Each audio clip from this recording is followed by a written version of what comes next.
Assalamualaikum warahmatullahi wabarakatuh. Alhamdulillahirrabbilalamin. Wassalatu wassalamu ala asyrafil anbiya'i wal mursalin Sayyidina wa maulana Muhammadin wa ala alihi wa sahbihi ajmain, amma ba'du. Pertama, marilah kita panjatkan puji syukur kita atas kehadirat Allah Subhanahu wa Ta'ala yang telah melimpahkan rahmatnya kepada kita semua. Kedua kalinya, salawat serta salam tak lupa kita curahkan kepada junjungan kita Nabi Agung Muhammad Sallallahu Alaihi Wasallam yang telah membawa kita dari zaman jahiliyah menuju zaman Islamiyah, yakni ad-dinul Islam. Saya Zilda Ayla Zahra dari absen 38 kelas 11 IPS 1 izin menyampaikan sebuah tablik tugas PAI, yaitu dengan tema makna Islam sebagai agama yang rahmatan lil alamin.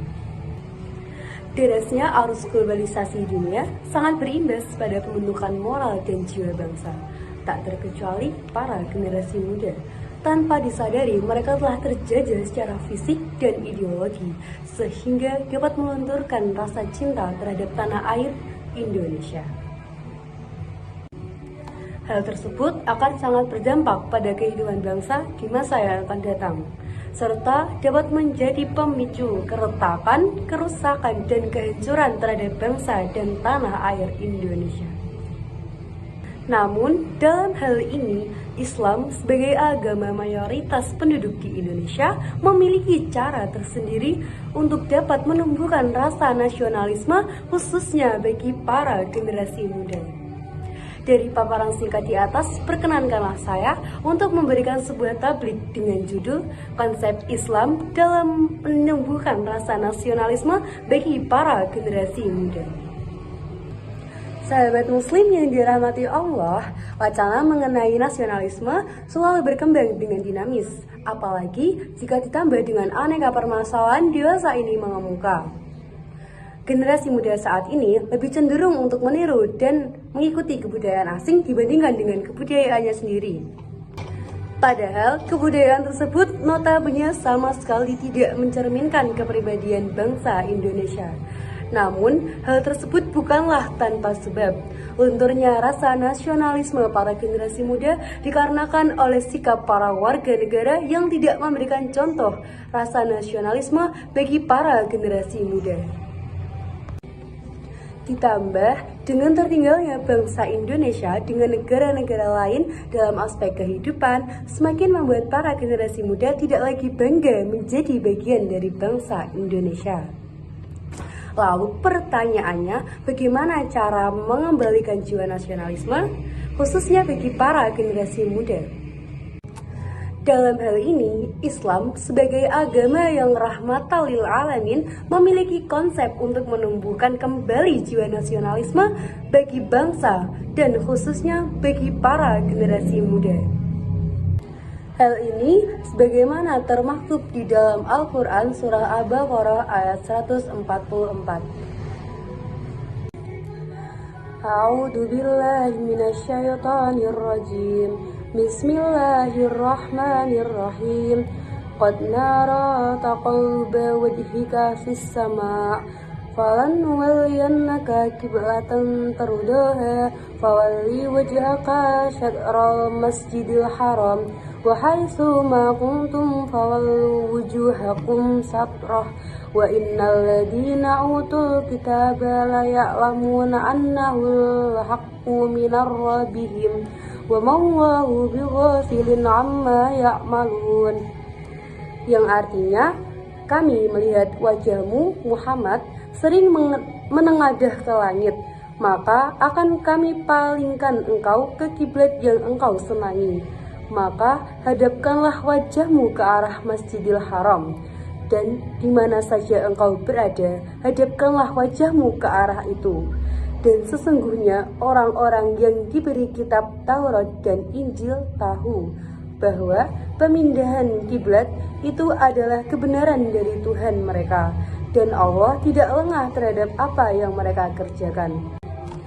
Sahabat muslim yang dicintai Allah, sebagaimana dari penjelasan ayat di atas, konsep Islam dalam menumbuhkan jiwa nasionalisme khususnya bagi para generasi muda, yaitu dengan cara menanamkan rasa cinta terhadap tanah air.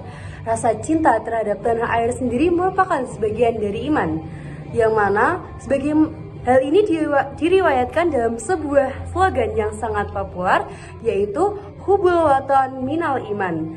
Cinta tanah air adalah sebagian dari iman. Meski banyak pakar hadis yang menilai bahwa ungkapan tersebut tergolong maudhu, namun sebagaimana disampaikan oleh Imam As-Sahwi bahwa substansi dan makna hadis tersebut adalah sahih dan benar. Sebab terdapat banyak hadis lain yang mengatakan bahwa Rasulullah SAW begitu mencintai tanah airnya. Sementara itu, pakar hadis lain yaitu Ismail bin Muhammad Al-Ajluni di dalam kitabnya Hashful Khafa berpendapat bahwa cinta tanah air merupakan sebagian dari iman, selama sebabnya adalah untuk melakukan kebaikan-kebaikan untuk tanah air, seperti menyambung persaudaraan, berbuat baik terhadap sesama, dan mengasihi fakir miskin dan anak-anak yatim. Sehingga dalam penerapannya, cinta tanah air ini diharapkan mampu untuk menciptakan dialog kehidupan yang rukun dan damai. Terlebih lagi di masa sekarang, amat sangat diperlukan untuk memperkuat sendi-sendi kenegaraan dari berbagai paham seperti radikalisme, ekstremisme, dan semacamnya, yang dapat merongrong kebinekaan bangsa ini. Bahkan Al-Imam Asmu'i menuliskan dalam sebuah makalah yang sangat indah tentang bagaimana cara kita untuk dapat mengenali seseorang.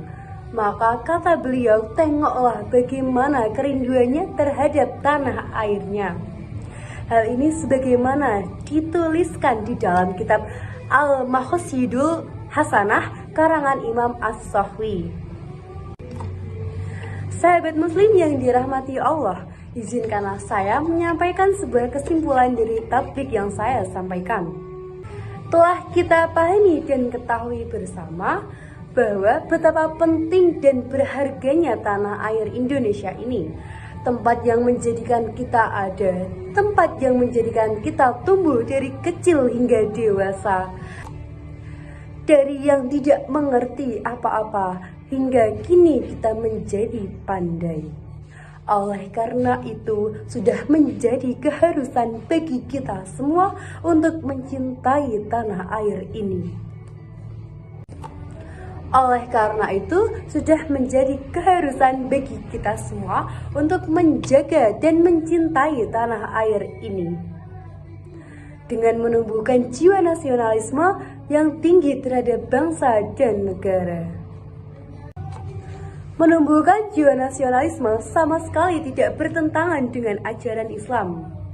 Bahkan semua unsur yang melahirkan ajaran tersebut inklusif di dalam Al-Quran, sehingga dapat disimpulkan bahwa seorang muslim yang baik adalah seorang muslim yang baik pula terhadap bangsa dan negaranya.